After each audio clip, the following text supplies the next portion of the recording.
Taylor, are you here for Leaders Lead the podcast? Let's go. Hey, how did you beat me? Look, let me tell you about this podcast. We got like 5 seconds.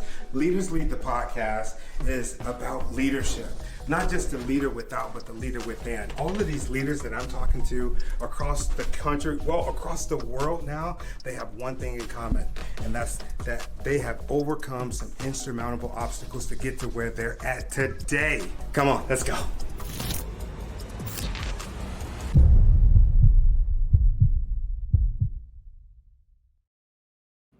Hey, welcome to Leaders Lead the podcast. My guest today, oh my God, I'm super excited. I have Mr. Dennis Yu. He is a digital marketing legend. He's worked with Nike, Red Bull, the Warriors, but that's just the surface. He is the creator of the $1 a day strategy, which that's a strategy that we're using with Leaders Lead on Facebook right now. It's doing phenomenal. He's also the CEO of Blitz Metrics. But what really sets Dennis apart for me is his mission of creating 1 million jobs by training young marketers. I'm actually in one of his Facebook groups, and I see the way that he communicates with these marketers. And let me tell you, man, it really does bring joy to my heart. He is a leader that leads. Today, we're going to go beyond the tactics. We're going to talk a little bit about tactics. But I want to dive into his journey, his mindset, and the heart behind it all. I would love for the folks that are listening, grab a pen, get someplace that's comfortable, because this is going to be amazing. Welcome to the show, Dennis. An honor, Tony. I'm super glad that you said yes, man. I've been looking at your content for probably, I would say probably about 2 years. And I joined your group with marketers, and I just been amazed at the way that you're leading those folks with kindness, with empathy. Was that was that a choice that you made early on? And the reason that I asked you that is because I don't see people like yourself leading that way, like the one-on-one, the kindness, the empathy. I was really lucky, Tony. 20 years ago, actually 27 years ago, I had the CEO of Allstate Insurance at a lunch, and he and the CEO of American Airlines, who was my mentor, organized this little lunch. Said, "Hey, do you want to have lunch with Dick Hayen, who runs Allstate Insurance?" And I said, "Sure, why not?" And at that lunch, I was just some young precocious kid, and I said, "So Dick, how did you become the leader of this insurance company that has hundreds of thousands of employees, one of the largest insurance companies? Because don't you have to be smarter and work harder and get ahead of the other guy and that kind of thing?" And he said, that's what you would hear in middle management. That's what you're going to hear about applying to the next job or whatever it might be. But if you truly want to be a leader, if you want to build a large organization, people have to the people who are really good, the people that you want are already in some other job. They're already doing something else. So you have to attract them to want to work with you if you want the very best people. And so if you develop a reputation of taking care of people, that is how you eventually get ahead. And he said, in Hollywood, you hear this stuff about nice guys finish last, or it's, the golden rule, whoever has the gold makes the rules, or do unto others before they do unto you. Like all these things, they have the other guy before, all these things, try to get ahead. That's like those people that go back and forth in traffic, in traffic where it's stopped and then someone's constantly changing lanes. So he explained to me, he said, if you're an entrepreneur and you're just getting going and it's just you, and you need other people to join your team, good people, you want the best quality people, not just people who are unemployed and are desperate for a job. Do you think the nice guy is going to be able to attract those good people, or someone who's a jerk? Probably the nice guy. And that's the lesson that they taught me. And I've learned that time and time again from the people who are actually the leaders. Now, if you're a middle manager or you're a director or you're like a supervisor and it's not your company, but you're a boss, then you might get this other kind of bureaucratic parasitic behavior. But if you're actually the owner, founder, entrepreneur, you're a leader, and you talk to other people who mentor you and are in leadership positions, like I've been very lucky to meet some of these people, you hear the same thing every time, Tony. It's about, and it sounds like a cliche, like treat other people well, but your reputation carries everything. Yeah. No, it's definitely real, and I definitely feel it. In your group, I like I said, I see you treating everybody with kindness and respect. And what I've noticed, what happens when you do that, uh, other people, they want to help you. They want to protect you. Because there was, it included myself. I was scrolling one day and I saw some dude. I don't know if you remember this, but I saw some dude, idiot, freaking. Oh, I'd like to challenge Dennis. Oh yeah, that guy. I Dennis, remember him. it was like he didn't say this word, but like it was almost like to a duel, like to see who's bigger and who's badder.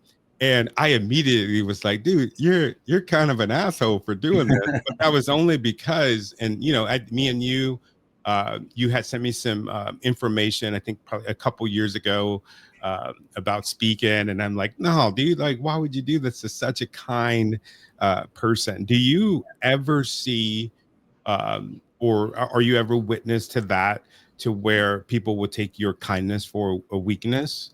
All the time. I mean, that's what happens. The more content you put out, the more people you come into contact with. It's just a law of large numbers.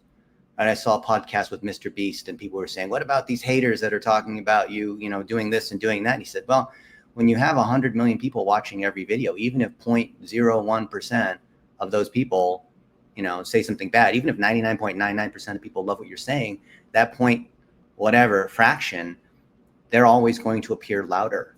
And in the case you talked about, Tony, I remember this was a guy who charged a friend of mine $20,000 to build a website. Okay, a website as a plumber, and nothing happened because we used our SEO tools, and you could use any SEO. It's not like we have tools that are biased or whatever, but use any tools you want to measure how much traffic is coming to the website. And this guy didn't rank on anything. So we took over that site and we fixed a lot of things that were broken. And the reason why he got so pissed was I had made a post saying, this kind of site can be built on Upwork for, say, $700. That's if you use this, you hire the right person. And I went ahead and hired some random person for $700 on Upwork. And I live streamed the whole thing, hired them, had them do the work, and they did a way better job. I mean, it's pretty easy to do a better job because the work that this guy did for $20,000 was nothing. Like he just put up a simple WordPress template, didn't have any real content, didn't build any links, anyone can install a WordPress template. So that's what I basically said, like, okay, for 20 grand, you better do something extra, Right. like run ads or, fly out to meet them, or like you need to do some other stuff, right? Beyond just like saying it's $20,000 for a website. So I never mentioned his name, but he got all offended. And that's when he attacked me in my group of 45,000 people, right? Like, why would you come attack someone on their own channel, right? In front of their own community, right? The community that and then this guy comes in like, who the heck are you guys? And so what happens, and this is true for everyone who's listening, when you have these haters, seethers like this, it says more about them than it does about you. So anytime you see criticism, I'm not saying ignore all criticism. I'm saying when you see criticism, first say, is the person who's criticizing you credible? Do they have an agenda? Is it saying more about them? Or maybe there's a blind spot that you and I have where someone is saying something and, this is something we don't realize that we need to improve upon. Maybe because, we have some kind of hidden pain or some sort of like, people have blind spots, right? Yeah. And it might be. And so sometimes you have to consider that. So if the person who's saying is credible, in this case, this guy was saying, I challenge you to an SEO bake-off. I'm better than, he's saying, I'm better than anyone. I'm way better than Dennis in SEO. And you saw in the comments, I didn't have to say anything because the group, right?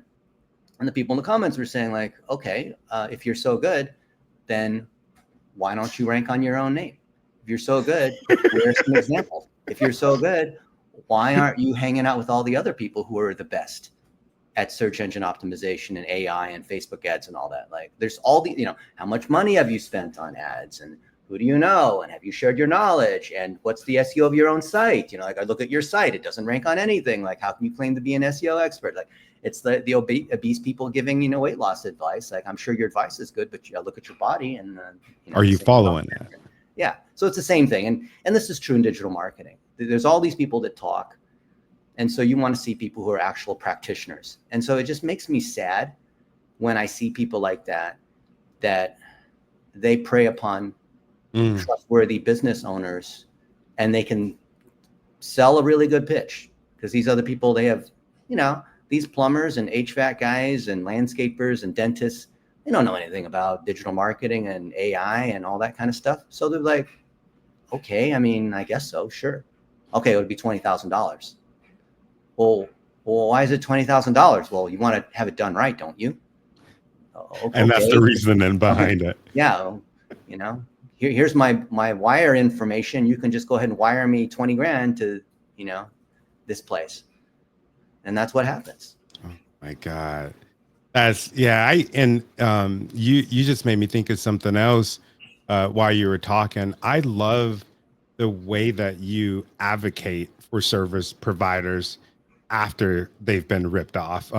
There's a video that you sent me, you posted, and you were talking about it was like some shady practices, and there was like this long video meeting, and I was watching. I actually took some notes. I love the way that you took these people down without trying to take them down. But do you know what video I'm talking about? Give me a little more detail. There was a client, I guess a client had got some work done, and then they reached out to got some work done from somebody else. They reached out to you to have you kind of like look over it. And you found a lot of inconsistencies as far as their SEO. They weren't ranking no place.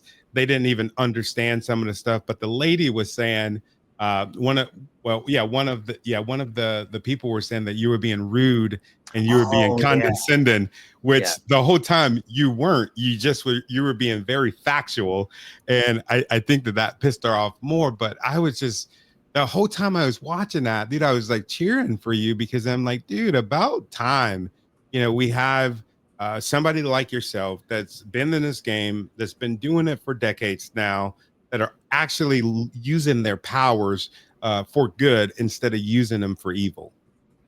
I remember that case. That was a dentist. And it was my friend David Meerman Scott, who's probably one of the top 4 or 5 people in the world of marketing. And one of his friends is the dentist, Dr. Hugh Flax. And Dr. Hugh Flax paid $100,000 to this agency that claimed to do SEO and PPC and all that kind of stuff to make the phone ring for this cosmetic dentist in Atlanta. And there were no phone calls. After basically a year, no, $100,000 for a small business, and the phone not ringing, except for actual referrals that came from his own business, from his own clients, not from what the agency did. And the dentist and the girl who answers because it's a small office, the girl who answers the phone at the front desk, Edie, said, look, I answer every single phone call. And every time the phone rings, I ask them, how'd you hear about us? Oh, well, this other patient said something. Or, I found you on your, Google reviews, or I found, and not one came from the efforts of this agency. And so you saw that call where there was the founder of the firm, I guess, and there was their head of sales, there was their head of PPC. Like, it was kind of, if you don't know anything about digital marketing, you'd be kind of intimidated, because there's all these people that appear to be experts in these other areas. And so we just, as we do, hundreds, if not, it's actually been thousands of times now, we went in and we looked at their data. We looked at the Google Analytics. We looked at the SEO data. We looked at the call tracking. We looked at all this and said, well, and it's just like looking at an X-ray or asking a fat person to step on the scale. There was nothing there. And so then they had to do this song and dance to try to pretend that everything was great. Oh, no, we've driven you hundreds of phone calls. And Dr. Hugh said, show me one. They were squirming too. Yeah. And then you saw them try to attack me. And so this is it's just like the previous case, where these people want to, Like, why would you attack the scale? If the scale says you're 400 pounds, why are you going to attack the scale? And you see this all the time in digital marketing. Wow. But I want to turn the light on. I want everyone to see the analytics. I've advocated for, I don't care if you're an author, a speaker, a coach, or a dentist, or a plumber. It can look scary to look inside your Google Analytics or to look inside your Facebook ads account, or, you should be able to read that thing like you read your Bank of America bank account balance, right? You shouldn't be afraid to see what's in there, right? Yeah, but they make it seem like it's so complicated. Oh, it's so difficult. And that's you why don't you want to need try them. to touch it yourself. Right? You might like electrocute yourself or something if you try to open that up. Right. Yeah. Okay. Well, and then remember, you saw that part in the video where we were auditing they wouldn't give us access to the Google Ads account, but we could tell forensically, just based on other evidence, that it wasn't working, right? And so they played the song and dance. Wouldn't, oh no, it's proprietary. We can't give you access because it's our intellectual property on how we built the Google Ads. I'm sure you understand. Like I'm pretty sure I understand. I mean, I was one of the first people to ever run Google Ads, right? Almost 30 years ago, and back when we were doing AOL ads and it was called something else and that whole thing. But I said, go ahead. Well, okay, fine. If you won't give us access, why don't you go ahead and log in? So at least we can see what keywords you bought, what the quality scores were, what your cost per click and conversion rates are, something about let's look at your negative keywords. Let's do some basic Google Ads auditing, right? So she fumbled to try to figure out how to log into the account. And I didn't know it then, but I suspected that she had never really been inside Google Ads before. Now, this girl on that agency team, her job was to be in charge of her whole thing was to be the Google Ads specialist. So I wasn't trying to put her on the spot or make her look bad. I just wanted to look inside the account, right? Now remember, this is not just some random person. Like she came in confidently beforehand, claiming that she was a Google Ads expert, and guns loaded. She didn't want to talk over my head because she had so much expertise. She didn't want to get technical. I'm like, just go ahead and I'll tell you if you're too technical or say something I don't understand about Google Ads. Like just go ahead and assume like we know what Google Ads is. Doesn't know like we have the best-selling book on Google Ads, and we've sold 800,000 copies of our book on Google Ad, Facebook ads, and TikTok. Right. So she logs in, and immediately I saw that they were bidding. Now this might be slightly technical, but they were bidding on basically just one keyword: dentist. The word dentist. Damn, I would do that. I could do that. And the click-through rate was low and the cost per click was high. And I said, so you're not organizing these things into campaigns and ad sets or ad groups, which is that's how you structure a Google Ads campaign. I bet you the quality score is terrible. That's what I'm thinking. So I said, okay, now let's go look at the quality scores. And I don't think she even knew what the quality score was. The quality score is the #1 diagnostic indicator when you audit a Google Ads account. So she didn't know where to go. So she was clicking around in the campaigns. She was clicking in the ads. And I said, quality score is set at the keyword level. You've got to go to the keywords. Then you have to go to the columns, go down, click on where it says quality score, and then it will it'll display quality score unless you set a custom view that also has quality score in it already, right? And so she didn't know where to go. I was saying, no, over there, click over here. Now click over here, click over. And that's kind of embarrassing, right? Because she at first came in claiming she's the Google Ads expert. Oh, I don't want to say anything that's too difficult for the rest of you guys to understand. Oh, okay. Well, can you just log in? I mean, we don't know. We don't know anything about Google Ads. We're not anything like as experts. Like, can you just log in so we could just take a look? Can you imagine? And then she got all flustered, right? And got all mad, right? Yeah. I could tell on your face. I was like, oh shit, here it comes. Here it comes. But I thought that you did that with tact.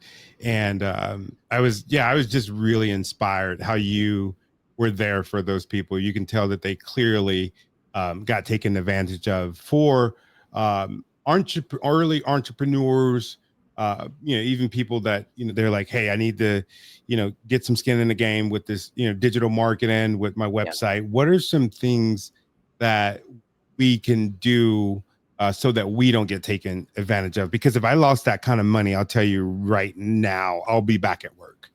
Well, a couple things. First is you should only talk to people who are practitioners.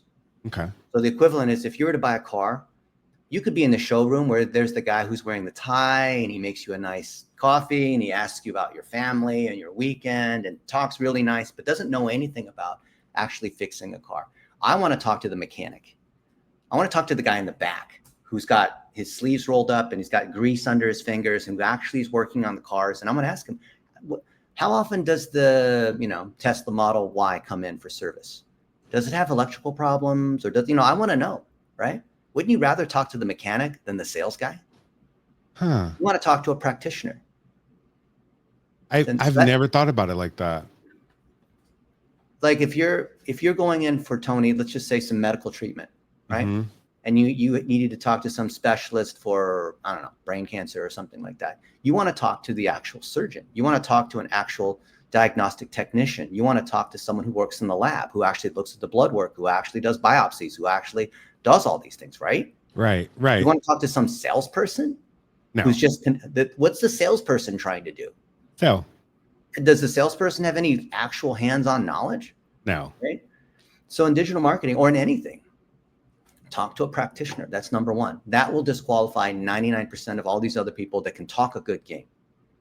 I want to see evidence that what this person does all day long is they're doing this stuff. They're actually running the Facebook ads. They're actually building websites. If you're training public speakers, I want to see that you're doing public speaking, right? I want to see you're doing the thing that you claim you're going to do for me. It's that simple. And then number two, if you pass that bar, I want to know if you have published openly, transparently, your techniques on how you do stuff. Wow. Because, if you're, I was just, 5 days ago, I was in Rome and I was 8 feet away from the Pope. And I flew back on American Airlines. And the way when you're flying a Boeing 777, there's an operating manual for that. And it's not a secret, right? Yeah. There's not a secret to how you fix, the whatever car you have. There's an operating manual for electricians, for real estate agents. There's a license. There's for a doctor.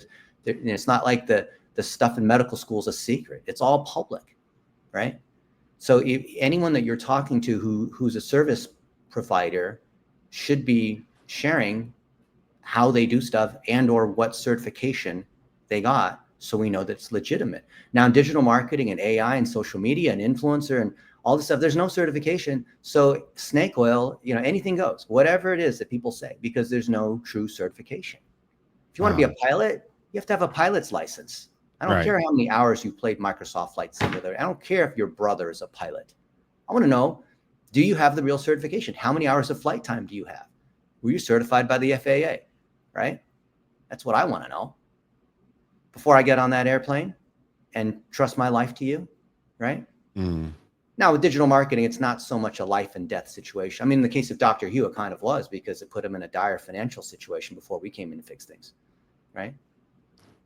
Yeah. Isn't it true of anyone you're going to hire for something that's worth doing? Don't you want someone who actually has some real certification? And if there isn't a certification in that area, don't you want to know who they trained with? Right. Yeah. No, 100%.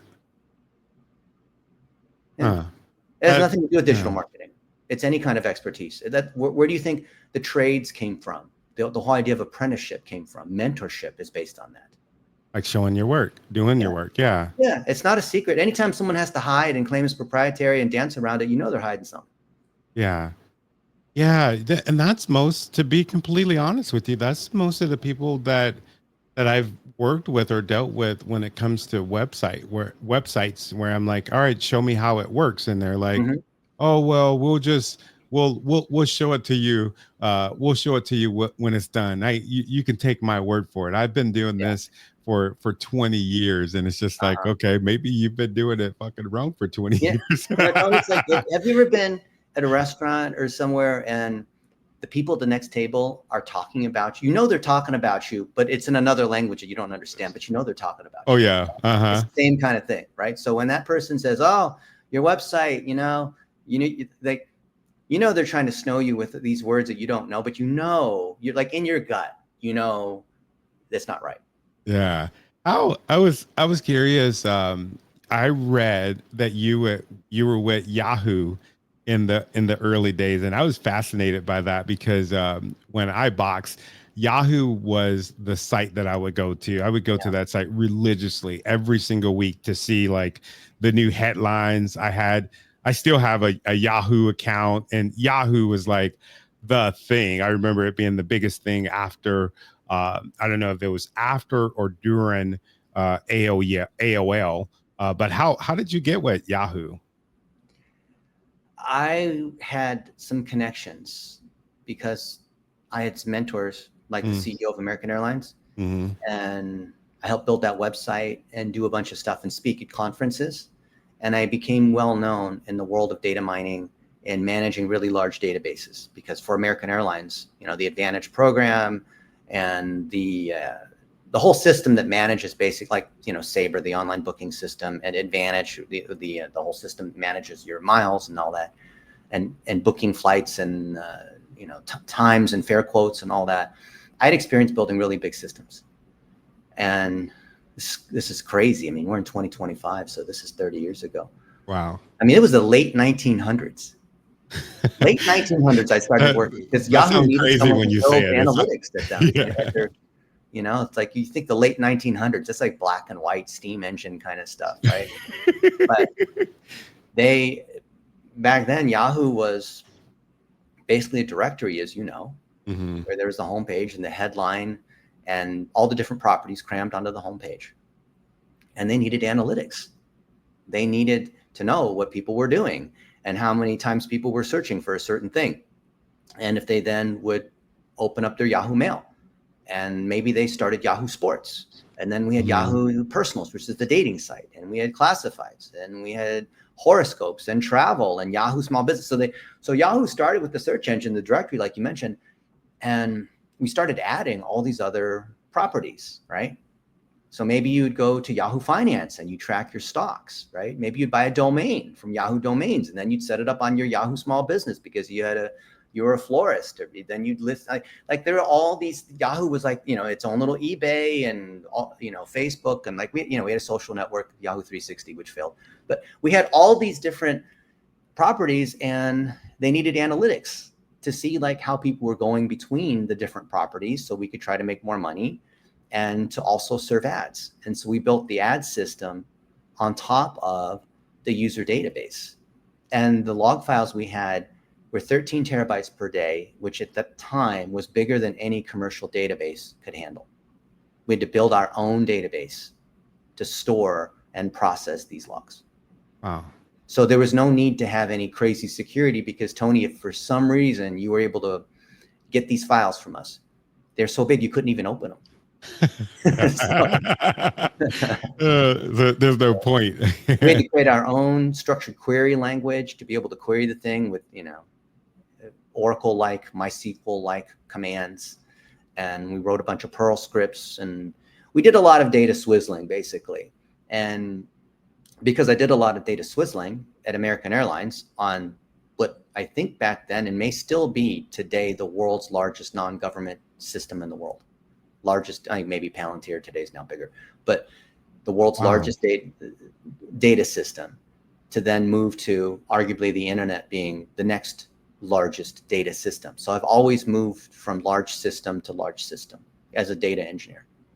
That's incredible. That is so cool. What do you think was different about because it doesn't sound like you were in digital market. Well, I guess that is digital marketing. I mean, it was called webmastering back then, or it's called internet marketing. And even before that, 35 years ago, we called it phreaking and bulletin boards, because you would dial up, through your AOL or Prodigy user, and so you dial into a bulletin board.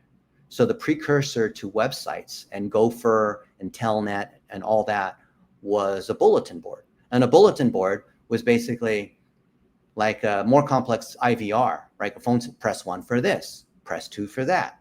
And so that's how that was the beginning of web pages. Is you dial into the phone system, you press 3 to go to this room, press pound to go back, press 3 if you want to check your stock quotes. And so that was the structure of the World Wide Web. That was the HTTP. That became the HTTP protocol. right? Oh, okay. And Okay. W3C. So it eventually changed. Like, so it went from like bulletin boards and freaking to internet marketing to web development to social media to influencer to AI. To like it's had like 10 different names in the last 30 years. But from my vantage point, it's been the same thing, because no matter what the latest thing is called, it's always a user logging into some kind of system, and then that Mm-hmm. system giving you something back. You talking to the system, it giving you something back, right? Same thing Right. with ChatGPT. You log into the system, into the app, you talk to it or say something or whatever it is, and then it comes back with something. It makes something for you. It gives you back information. It processes information. Now the input and the output have become more sophisticated. But the same we call this the N-tier architecture or 3-layer cake model. That's never changed. So Oh, now that people talk about, AI architecture and agents, and like, it's still the same N-tier architecture we've had for 30 years. same It stuff. goes all the way back to mainframes 50 years ago, same thing. Wow. Wow. That's incredible how things can morph, but they stay the same. Yeah. If you So know what the you're spreadsheets doing. have gotten more and more sophisticated. It's still a spreadsheet. Yeah. You mentioned something about AI, and I know that you and your team uses AI as far as like your blog posts and Yeah. writing posts and stuff like that. Yeah. But there's something different about the way that y'all are using AI. I'm not seeing, like you read something, and I don't even, there's a lot of stuff that I just can't. I'm at the point now to where I don't read a lot of posts because I'm just like, oh, I know AI just wrote this shit. And you could tell like all the You can tell. dashes and Oh, yeah. all the stuff. But I actually feel like when I'm reading an article from you, I feel like it's coming from you. Mm-hmm. And maybe I just answered my question because Because it is. Yeah. It is. I'll give you an example.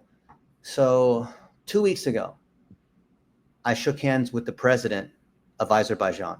That's dope. And he invited me to speak at his big media conference where they had media companies from 72 countries, and then me as an engineer, which is kind of weird, right? But they invited me, so why not? Hey, And you say an engineer, but come on, Dennis. You're bigger hey, than if they just an want to say I'm a engineer. big deal, that I didn't say that. They said that, right? And Yeah. so I flew on the private jet in seat 1A next to the big man.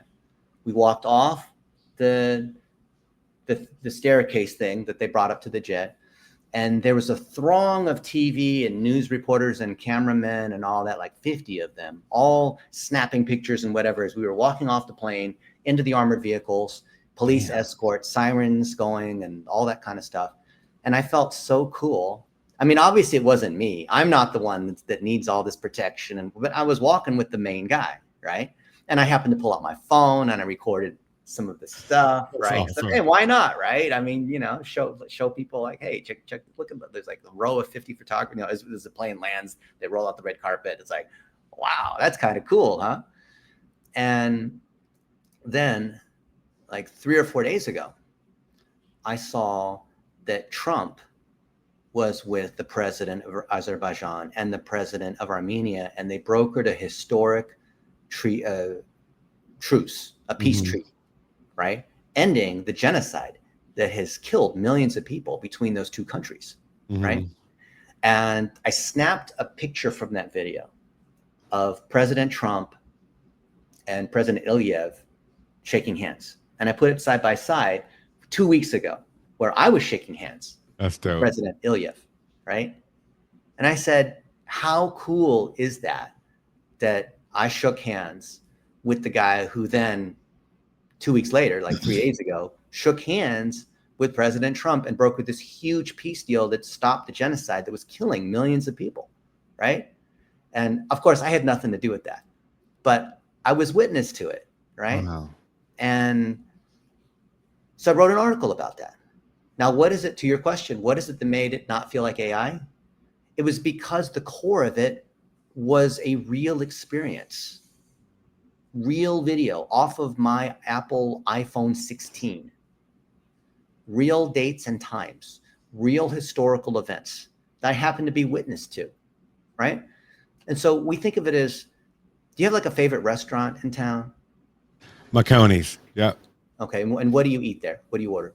Pasta. Pasta. Yeah. And what's in that pasta? Shrimp, roasted tomatoes. Man, I'm getting hungry just thinking about it. Lemon, so what is garlic. Why is that shrimp, tomato, garlicky pasta? Why is that pasta so good? Why, you know? You could just tell that all the ingredients in it are fresh.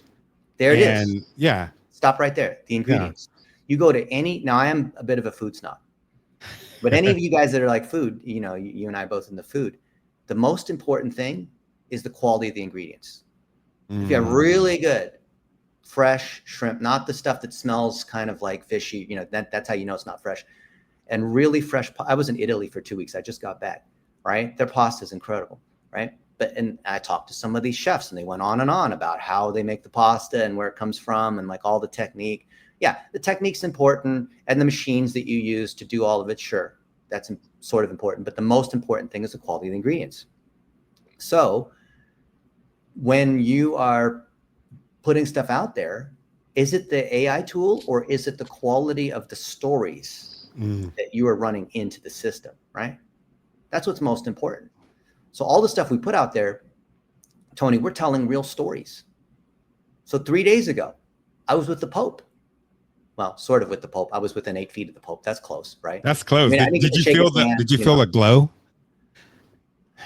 There was just so much excitement. It was one of these historic moments because this is the first Pope from America. Yeah. Right. And also from Chicago, which is where my buddy Danny was from. And so I flew my buddy Danny, and we flew from Chicago to Wednesday morning where they had, the papal address, and we waited in line early and got right next to the barricade because we knew exactly what the parade route or whatever was going to be. And I snapped a whole bunch of pictures on my phone and stitched them together and all that. And there's a whole story around that. Right? Yeah. And, the Pope has got and that he did his address from St. Peter's Basilica. And St. Peter is the one that Jesus said, if you're a Christian, Jesus said to Peter, Petra, on this rock, Petra, which is the Greek word for Peter and for rock, I will build my church. And the whole succession from Peter all the way through to the current Pope traces back to Jesus, right? Mm-hmm. So that's like our connection to Jesus. And so the Pope, whether you like him or not, whatever religion you believe in, he is arguably the most influential living person on the planet, right? Mm-hmm. So to be able to be in St. Peter's Basilica, if you're a Christian and you believe in Jesus and you're within a few feet of the Pope, that's kind of cool. That's meaningful. And there's a lot of things we can say about that. Mm-hmm. And so I can take what I have to say about that, and I can take those raw experiences, ideally off of my phone, and I can upload that into ChatGPT and give it some context. And then ChatGPT can help me write. People use ChatGPT to generate. Generate means just out of thin air. We're saying start with the good quality shrimp and pasta and garlic and heirloom tomatoes. Start with those ingredients, and an AI is just a chef. AI slices and sautés and stirs and but it's the quality ingredients. That's what matters most. Is everyone's talking about the knife is sharper. The Ginsu knife is sharper, and it slices and it dices. Like, I'm sure you have a nice knife. I'm sure it's like very sharp, but I care about the quality of the meat. I care about where the pasta came from. I obsess about the ingredients. You think Gordon Ramsay, let's say, Gordon Ramsay, let's say we gave him the finest ingredients, right? Mm-hmm. From all the finest places. And then we gave him some like $2 Walmart knives and a $5 frying pan or whatever. Do you think who would do a better job in cooking a meal? Him with the cheapest stuff from Walmart, or me with $1,000, Henkel knives and Viking range, like all the fanciest equipment? Gordon Ramsay. Gordon Ramsay. So here's the order of importance. Number one is the quality of your ingredients, meaning your stories, right? Number two is the chef, meaning you are the chef. Number three is the tool, which is AI. Why are people obsessing about the tools, the mixer, the fork. Like if I want to play better basketball, if I want to be a better runner, do you think me switching from Nike to Adidas is the most important thing? Or do I just actually need to get fitter and faster and stronger? Right. Fitter, faster, and stronger. Right. Yeah. But the reason why you hear, oh, there's this new tool here. Oh, there's this, is because all of the stuff is driven by the people that are selling the tools. Right. So they are like taking up all the air in the conversation. Because they don't want to talk about the most important things, the ingredients. And the next most important thing is the user of the tool. And then finally, it's the tool. It's the last thing. It's not the tool. Yeah, that makes so much sense. So much sense. Yeah, you actually broke that down for me a lot because I use Chat GPT, but I never thought about how, like, the way that you put it, the way that most people can't tell. I mean, I've used it, I've used it for school. Like these are my thoughts, and I put it all into it. But it's not like I'm saying, like you were saying, it's not like I'm saying generate this paper for me. What I'm saying is fix my punctuation, right? That's the right way to use it. Yeah, and it's a tool. Wow, that is incredible. Do you ever think to yourself, all these amazing things that you've done and these amazing things that you're doing, do you ever pinch yourself and just say, man, how the hell did I get here? Every day. I'm always amazed. Every day is a gift. It's all bonus time. Wow. Getting to meet these cool people and seeing what they're doing. It's crazy to be paid to do the things that you like, to be able to hang out with people that you enjoy hanging out with. Wow. So it brings you joy. Yeah, it's a blessing. It never gets old. It's like, I went to Fogo de Chao yesterday with my buddy Marco. It was delicious. Now I've been there many times, but I still appreciate it every time. That's incredible. That's incredible. Do you ever have moments where they're harder than others to do what you do? Because I know, typically most people, they love what they're doing, but there's some hard spots to it too. And a lot of people that listen to the podcast, I mean, that's most of the emails that I get is, man, I love what I do, but I don't know if I want to continue to do it because of XYZ. Have you ever had those moments? Anytime you're dealing with people, there's going to be issues. Anytime you're growing a business, it's never perfect. It never goes according to the way that you want. But that's the journey. I don't have a great answer for overcoming those things. Like I get sued all the time. Damn. By people who fail, right? It's a huge nuisance and a distraction. Obviously, it reflects more on them because they fail. I mean, clearly, we document everything, which is great to show how to do things, but also protects us, right? Yeah. But that's the nature of humans, right? Humans have all kinds of wild expectations and, blame shifting and Dunning-Kruger and all these sorts of things that people have never heard of, right? That cause distortions in their judgment that causes them to be subjective instead of logical. It's a big math problem where you have people thinking that you can use your emotion as a way to solve the math problem. Like you need to learn the technique. You want to fly the airplane, you need the flight computer doesn't care about your emotion. The flight computer cares about the instructions you provide. Wow. That's interesting. That makes me think, when you said you get sued by people all the time that chose to do the wrong thing or the opposite. Is that the same like with clients where you have clients sue you because they didn't follow through with the instruction that you gave them? People are always going to blame you. I mean, we almost never get sued by clients. It's usually by somebody that we've done an audit. We've written an article. It's factual, right? You can Google any of these people, Benson Fisher and Lisa Parmley, or Lisa Miller, Tristan Parmley, any of these people, you can see factually what has happened, right? And they want to blame me for their issue. Wow. The beauty of the facts are, it's, the Zoom calls are there. What's like all the stuff's there, right? You can Google it. You can look at the data. It's not a matter of opinion on any of these things. Yeah. Yeah. You're very methodical. I've noticed with how you deal with these people in these situations. Is that something that was learned, or is that something that's pretty natural for you? I've never really had people skills. I'm a data engineer. Uh-huh. You know, it's like if you're right-handed, you can learn to use your left hand, right? You can Yeah. learn to be more creative and learn to be more empathetic. If you're creative and empathetic and, you know, whatever, you can learn to be more analytical and logical and whatnot. If you're extroverted, you can learn to be introverted in study. If you're introverted, you can learn to build relationships, right? I Mm-hmm. think that's just a nature. It's like Myers-Briggs, right? I'm in INTP. Oh, wow. Yeah. Wow. I'm So, an Enneagram type 8 with the 7 wing, right? It's not okay. that anything is good or bad. It's all in relation to other characteristics. Wow. So if I'm understanding that correctly, there's some introvertness in there too. Yeah, I'm more introvert than extrovert, but I can be a public speaker. Mm-hmm. I can And you're a damn good one too. I can rally people around the cause if I need to, but my default is an introvert. But I'm not 100% introvert. There's a whole kind of scale, right? I'm a little bit, I'm in the middle, but slightly on the introvert scale. Wow, that's interesting. But it sounds like you've learned how to be able to turn it on and turn it off. Because I've heard you speak, man, and you're a phenomenal speaker. I like how tactful you are as far as like with providing tactics and being funny and working the stage. I think that's incredible.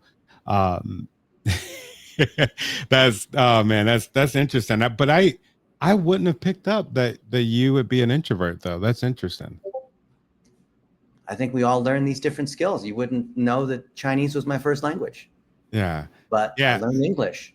Yeah, I read that you came to the States at the age of 6, right? Well, I Or was born in the States, but mhm. my parents didn't want to teach me English because I'd have a broken accent if I did. Oh So wow. I learned from the kids at school. And so the first words I learned in English were probably not the first words you learned.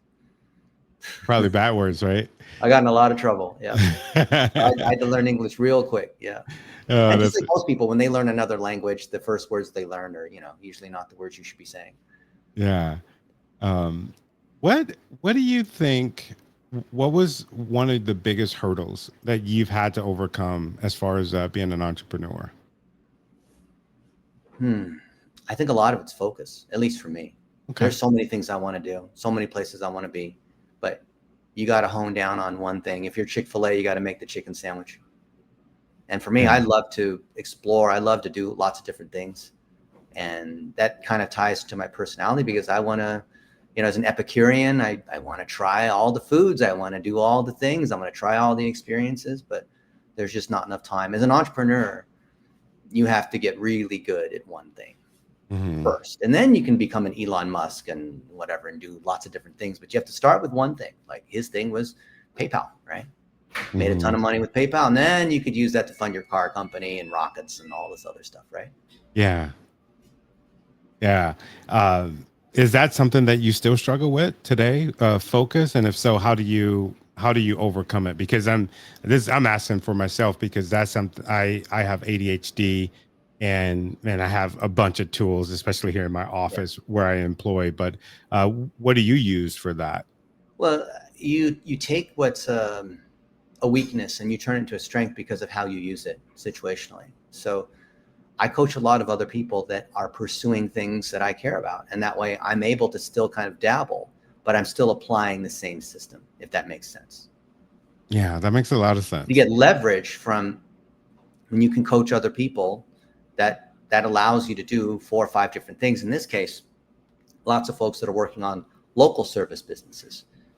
So what I'm doing is still the same thing, but it's multiplied across different categories. So the things that we do for a plumber is the same thing as for a tree company, as for a dentist and whatnot, because it's showing up on Google and making the phone ring, right? No, that makes sense. Something else I was thinking is just a random question, something I forgot to ask you about earlier. The dollar a day method. How Mm-hmm. did how did you come up with that? It started with running ads. The lowest budget you could run on any ad system 20 some years ago was $1 a day.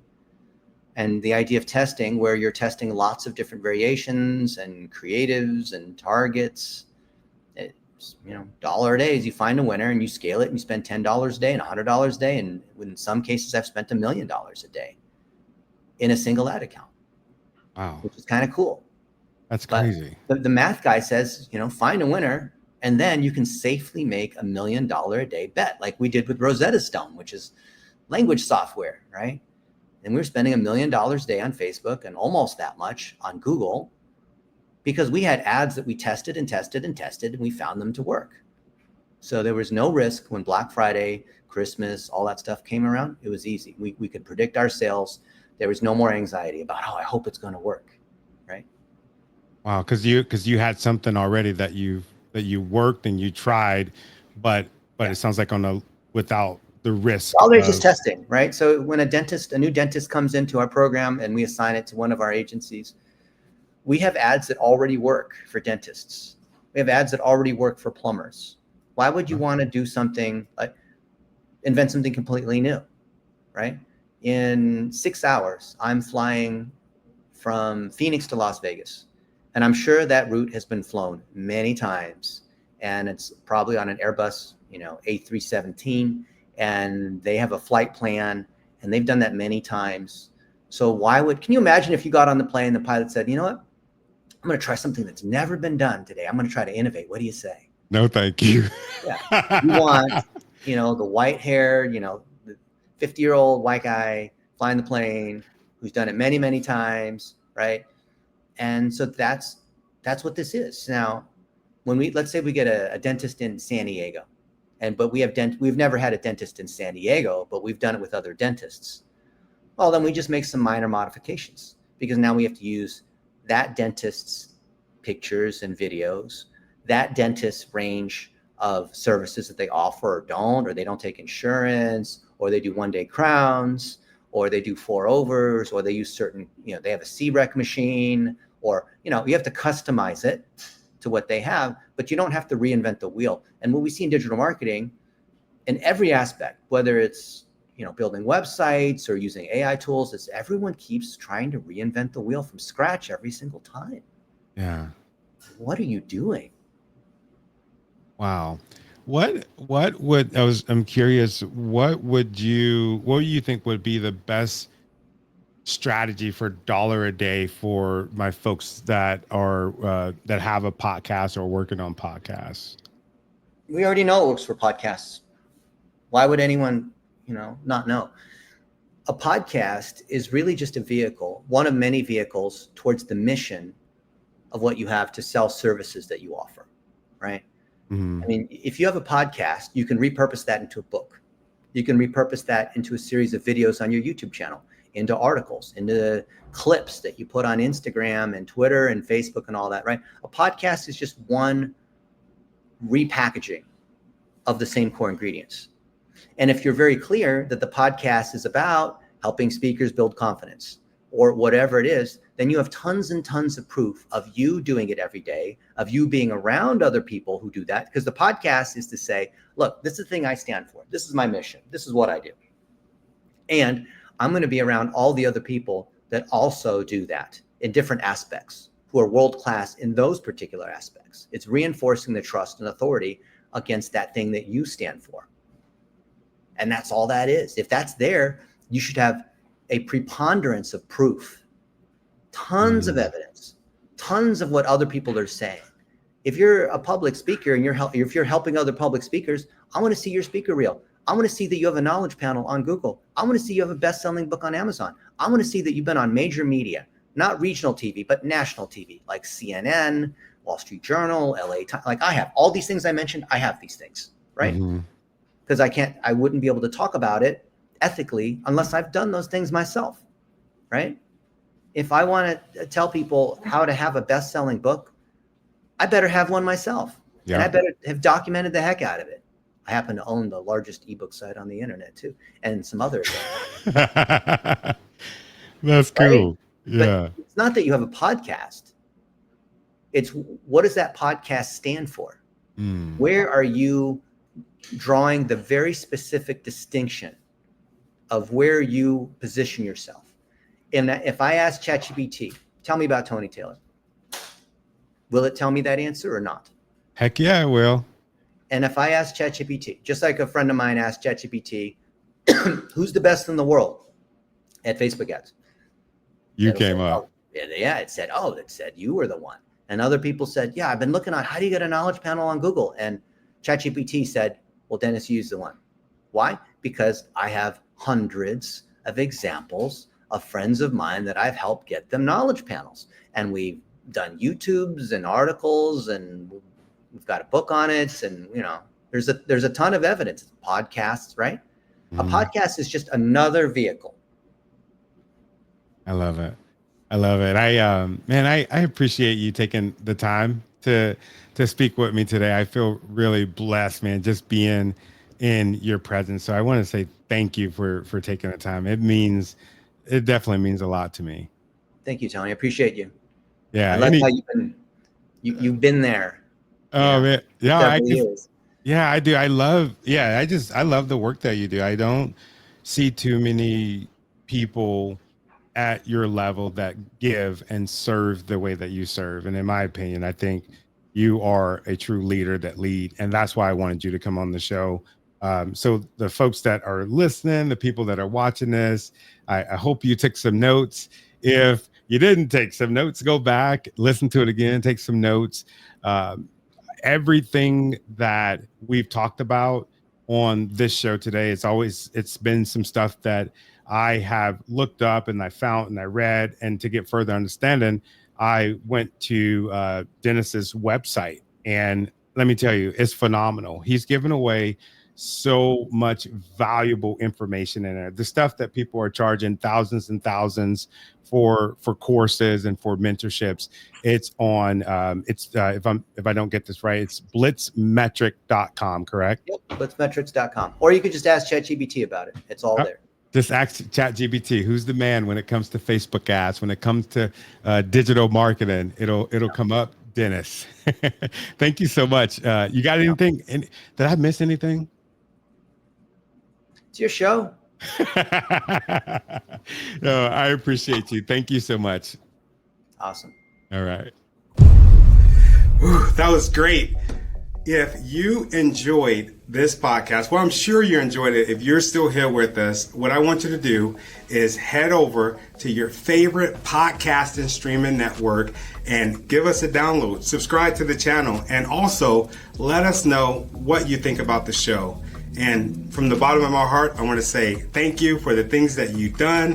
Thank you for the things that you're doing. And especially thank you for the things that you're going to do, because I know that you're going to do something amazing.